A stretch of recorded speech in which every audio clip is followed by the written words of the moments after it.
প্রিয় দর্শক, আজকে আলোচনা করব জমি কিনে ঠকতে না চাইলে জমি ক্রয়ের আগে দুইটি কাজ এবং জমি ক্রয়ের পরে দুইটি কাজ। অর্থাৎ অনেকেই জমি ক্রয় করে কষ্টের টাকা দিয়ে, পরবর্তীতে জমি বিভিন্ন প্রকার ঝামেলা হয়ে থাকে, জমিটা হারাতে হয়, মামলা মোকদ্দমায় পড়তে হয়। অর্থাৎ আপনি টাকা দিয়ে জমি কিনলেন নাকি মামলা কিনলেন, এরকম একটা বিষয়। আপনি টাকা দিয়ে জমি না কিনে মামলা কিনে আনলেন। তো প্রিয় দর্শক, এই বিষয়ে আজকে আলোচনা করবো। আপনার হাতে সময় না থাকলে ভিডিওটি শেয়ার করে টাইমলাইনে রেখে দিন, কেননা আপনি শেয়ার করে রাখলে পরবর্তী দেখতে পারবেন, আর শেয়ার করে না রাখলে পরবর্তী খুঁজেও পাবেন না, লক্ষ লক্ষ ভিডিওর ভিতরে হারিয়ে যাবে। শেয়ার করে রাখলে আপনি দেখতে পারলেন, আপনার আত্মীয় স্বজন সকলে দেখে আইন সহায়তা পেল। এখন আসি আলোচনা করি। প্রিয় দর্শক, জমি ক্রয়ের আগে দুইটি কাজ: মালিকানা যাচাই, সাইনবোর্ড। অর্থাৎ আপনি যে জমিটা ক্রয় করবেন সেটা আগে মালিকানা যাচাই করবেন। সেক্ষেত্রে খতিয়ান, দলিল বা বিভিন্ন রেকর্ড সব কিছু দেখতে হবে। এই বিষয় নিয়ে আরও একাধিক ভিডিও আছে, আপনি খুঁজে পেয়ে যাবেন ইনশাল্লাহ। আর যদি আপনার প্রয়োজন পড়ে আপনি জানাবেন, আপনাকে ভিডিওর লিঙ্ক দেওয়া হবে, অন্যথায় আপনাকে জানিয়ে দেওয়া হবে, কমেন্ট বা মেসেজের মাধ্যমে জানাবেন। তো এখন আসি, মালিকানা যাচাই কীভাবে করবেন। মালিকানা যাচাই তার দলিল দেখবেন, তার নামজারি দেখবেন, তার খতিয়ান দেখবেন, ঠিক আছে? এগুলো দেখে আপনি যাচাই করতে পারবেন।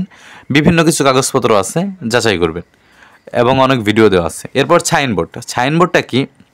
আপনি জমি ক্রয়ের আগে যখন বায়না করবেন, একটা বায়না দলিল করবেন, তো সাইনবোর্ড যে জমিটা আপনি ক্রয় করলেন, এই জমিটা আপনি ক্রয় করলেন, এখানে লিখবেন, আপনি যদি রহিম হয়ে থাকেন, এখানে বড় করে সুন্দর করে একটা সাইনবোর্ড টানাবেন যে এই জমির মালিক বায়না সূত্রে রহিম। অর্থাৎ এই জমির মালিক বায়না সূত্রে রহিম। তো আপনি বায়না দলিল করে নিলেন, বায়না দলিলটা অবশ্যই রেজিস্ট্রেশন করে নেবেন। রেজিস্ট্রেশন করার পর আপনি দলিল, যদি সে পরবর্তীতে জমি নাও দিতে চায়, তো আপনি কোর্টের মাধ্যমে মামলা মোকদ্দমা করে জমি নিতে পারবেন। এখন আসে জমি ক্রয়ের পরে দুইটি কাজ। তো অবশ্যই সাইনবোর্ডে কিন্তু আপনি যে ক্রয় করলেন বা বায়না দিলেন, এই আপনার উল্লেখ রাখতে হবে যে বায়না সূত্রে জমির মালিক রহিম। পরবর্তীতে আপনি সম্পূর্ণ টাকা দিয়ে যখন ক্রয় করবেন, তখন কিন্তু আপনি এখানে লিখে নেবেন যে ক্রয় সূত্রে জমির মালিক রহিম, আপনি যদি রহিম হয়ে থাকেন। এখন আসি, জমি ক্রয়ের পরে দুইটি কাজ এবং জমি রেজিস্ট্রেশন দিন একটি কাজ। অর্থাৎ জমি যে রেজিস্ট্রি করলেন ওই দিনও কিন্তু আপনার অনেকগুলো কাজ আছে, সেইগুলো আপনি অবশ্যই করে নেবেন। জমি ক্রয়ের পরে দুইটি কাজ: দখল ও নামজারি। অর্থাৎ আপনি যখন জমিটা ক্রয় করলেন, এই দুইটা কাজ কিন্তু জমি ক্রয়ের পূর্বেই। অর্থাৎ জমি ক্রয়ের আগেই মালিকানা যাচাই, যার কাছে জমি ক্রয় করলেন তার মালিকানা ঠিক আছে কিনা। এরপর সাইনবোর্ড দিয়ে দিবেন যে এই জমির বায়না সূত্রে মালিক আপনি রহিম। জমি ক্রয়ের পরে দুইটি কাজ: দখল এবং নামজারি। অবশ্যই আপনি যখন জমিটা ক্রয় করলেন, এইখানে আপনার সাইনবোর্ডটা হয়ে যাবে যে ক্রয় সূত্রের জমির মালিক রহিম, এবং কি আপনি দখলে যাবেন, সেখানে চার কোণা দিয়ে পিলার বা খুঁটি বিভিন্ন প্রকার জিনিস গেড়ে আপনি দখলে করবেন, এবং কি চাইলে আপনি ওয়াল করে রাখতে পারেন। এরপর আপনি নামজারি করবেন।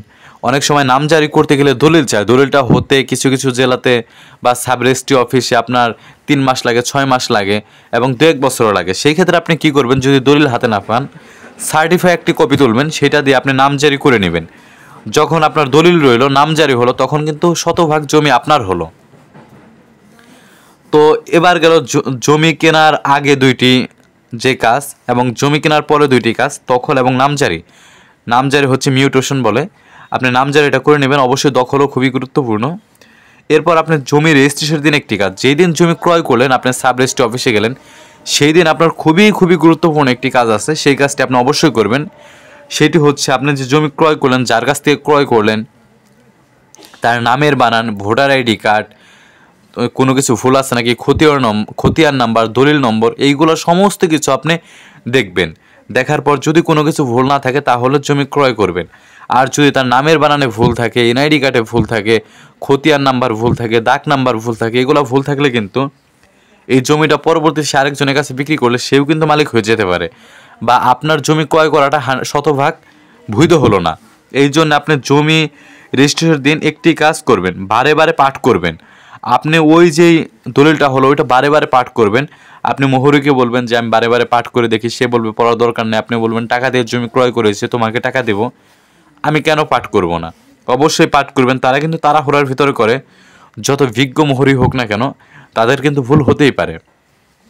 প্রয়োজনে আপনি একজন ভালো আইনজীবীর সহায়তা নেবেন, আপনি দলিলটা তাকে দেখাতে পারেন।